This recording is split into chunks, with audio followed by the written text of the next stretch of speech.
Président, ministre, collègues, nous n'allons pas voter ce qui nous est proposé. Non en raison de votre personne, Monsieur le Premier ministre, ni même de l'idée que nous nous faisons de votre action. Nous sommes certains que vous faites pour le mieux. Mais nous ne partageons ni vos diagnostics, ni le système d'action que vous avez choisi. Au demeurant, on voit bien que vous êtes aujourd'hui le bouc émissaire de confort de toutes sortes de gens, à commencer dans votre propre majorité. Ce n'est pas notre état d'esprit. Notre état d'esprit, c'est de discuter les contenus, les faits, d'une manière rationnelle, car nous croyons que c'est la raison qui peut nous tirer des difficultés dans lesquelles la patrie se trouve. Au demeurant, vous n'êtes pas le responsable des diagnostics erronés en première ligne. En première ligne, comment oublier à propos de l'épidémie, le 24 janvier, ces déclarations de Madame Agnès Buzyn de triste mémoire dans l'hôpital public. Le risque d'importation de cas depuis Wuhan est modéré, il est maintenant pratiquement nul parce que la ville est isolée. Les risques de cas secondaires autour d'un cas importé sont très faibles et les risques de propagation du coronavirus sont très faibles. On pourrait lui faire porter la responsabilité de cette déclaration et de celle qu'elle a fait ensuite en prétendant vous avoir informé du danger, ce qui ne se voit pas à cette déclaration. Mais comment alors comprendre le président de la République le 3 mars, déclarant « Il est encore trop tôt pour dire si la France passera au stade de l'épidémie ».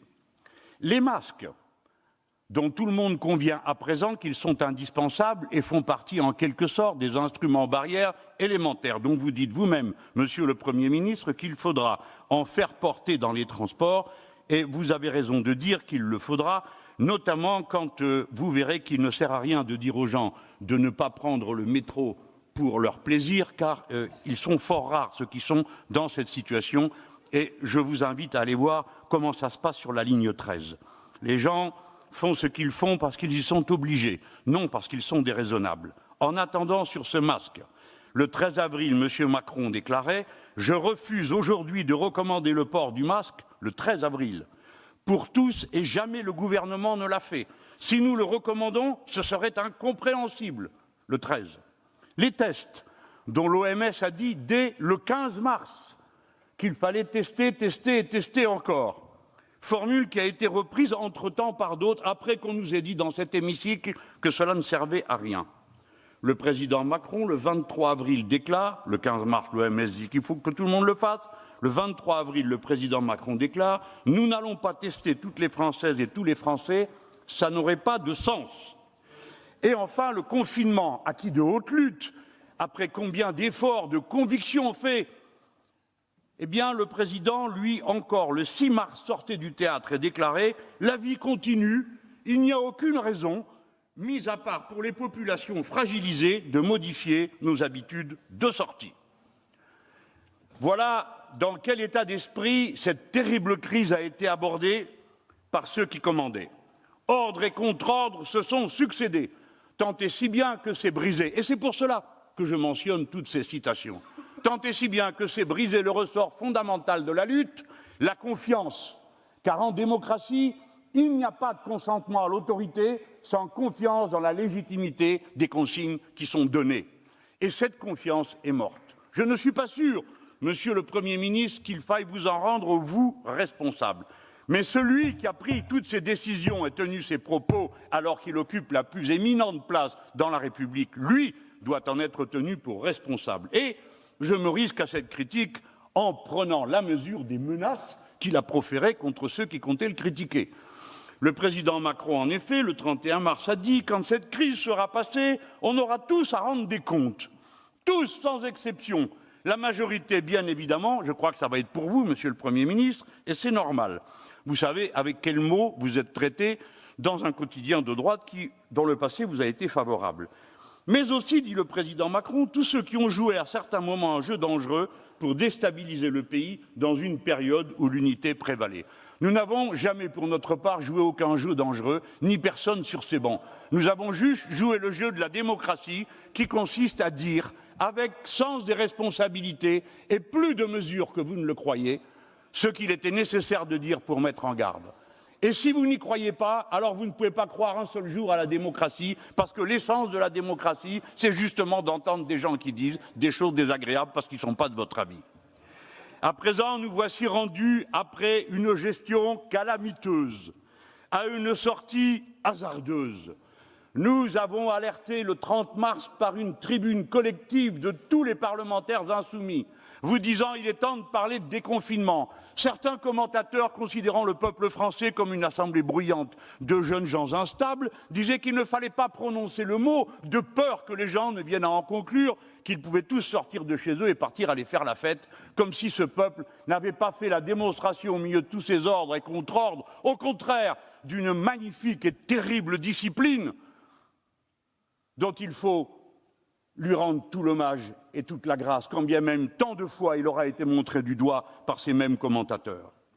Sortie hasardeuse, il faut planifier, planifier et non pas croire que le libre marché, la libre motivation des individus va suffire à remplir les conditions qu'il faut remplir pour que ce 11 mai puisse être autre chose qu'une aventure. D'ailleurs, les observateurs attentifs auront remarqué que cette décision a été prise par le président de la République, et lui seul, sans tenir compte du gouvernement, sans tenir compte de l'Assemblée nationale, sans tenir compte du comité scientifique qu'il a pourtant lui-même nommé. Et nous avons entendu, avec la délicatesse qu'on apporte à ce genre de moment, le Premier ministre nous dire que lui-même n'est pas bien sûr que le 11 mai, on lèvera le confinement, parce que si certaines conditions que l'on observerait venaient à le pousser à décider autrement, on déciderait autrement. Heureusement que vous le dites, Monsieur le Premier ministre, parce que sinon nous aurions très peur. Le 11 mai, hélas, il est possible que le déconfinement ne puisse pas se produire, car nous savons depuis le début que le déconfinement est indispensable. Mais encore, comme il est indispensable, faut-il le préparer avec tout le sérieux nécessaire. Voici venu le moment des injonctions odieuses. Vous n'avez pas été précis sur ce point, Monsieur le Premier ministre. Les enfants doivent-ils aller à l'école obligatoire le 11 mai ou bien sur la base du volontariat, comme l'a dit votre ministre de l'Éducation nationale? Parce que ça, c'est anxiogène. Des millions de familles se sont dit « qu'est-ce que je dois faire ? Qu'est-ce que je dois faire ?» Voilà ce que les gens viennent de vivre.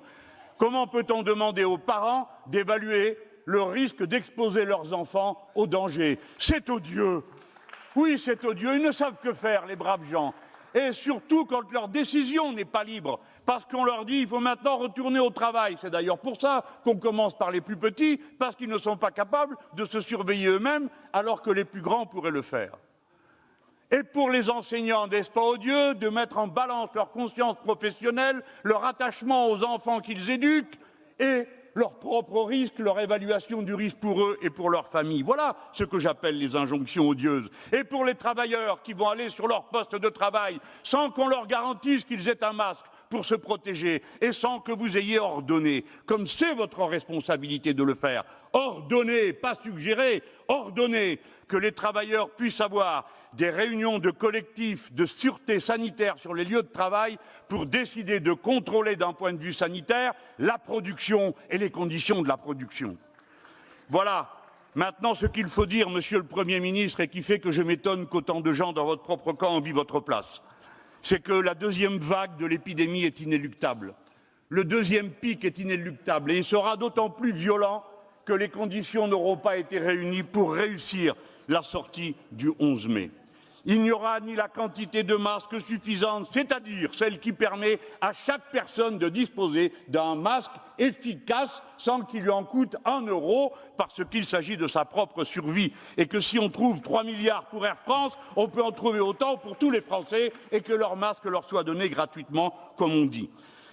Parce qu'il n'y aura pas la quantité de tests, parce qu'il n'y aura pas la capacité d'hébergement en quarantaine qui nécessiterait des réquisitions dans le système hôtelier, des réquisitions de la totalité de l'industrie textile pour qu'ils produisent les masques dont nous avons besoin, à l'image du Maroc que nous devrions imiter dans ce domaine parce qu'il parvient à cette performance. Oui, le Maroc, c'est très bien, c'est mon pays natal et je pense qu'il mérite votre admiration. Le plan des Insoumis, nous l'avions préparé, Monsieur le Premier ministre, pour vous le soumettre et en parler avec vous. Il était prévu une discussion le 5 mai. Oh, bien sûr, nous n'avons pas les moyens dont vous disposez, c'est normal, qui sont ceux de l'État. Finalement, il aura fallu le publier, alors même que cette rencontre n'est plus possible. Alors, vous en connaissez les principes, je les ai rappelés. Mais mes derniers mots seront pour vous dire que si la planification doit être celle des besoins, des moyens matériels, ce doit être aussi celle de certains moyens. Vous avez évoqué sur tous les tons, la Grande Guerre. Mais pendant la Grande Guerre, ils ont décidé qu'il y aurait un moratoire des loyers. Faites-le. Pendant la Grande Guerre, ils ont décidé qu'il y aurait un impôt sur les profiteurs de guerre. Faites-le. Et Monsieur le Premier ministre, élu de milieu populaire comme d'autres ici, je veux à tout prix que vous entendiez cette parole. La faim menace dans certains quartiers, en France, et c'est l'organisation admirable, spontanée des habitants qui fait que cette faim ne fait pas davantage de dégâts parmi nous, mais quand même, elle travaille les masses. J'achève. Nous vivons un événement global, Monsieur le Premier ministre, au départ un événement écologique, il est devenu un événement biologique, il devient un événement économique, il sera un événement social, maintenant avec des millions de chômeurs, et pour finir, ce sera un événement politique. Nous n'échapperons pas à cet enchaînement, puisque la patrie qui vient de redécouvrir la valeur du mot, j'achève, souveraineté, indépendance, relocalisation, État, service public. Voilà, en crise sanitaire, Monsieur le Premier ministre, bon, j'espérais recueillir au moins le sérieux de l'attention. En crise sanitaire, c'est la mobilisation populaire qui est la clé. Comme toujours, le peuple n'est pas le problème, mais la solution. Il faut qu'il ait confiance. Merci, Monsieur le Président.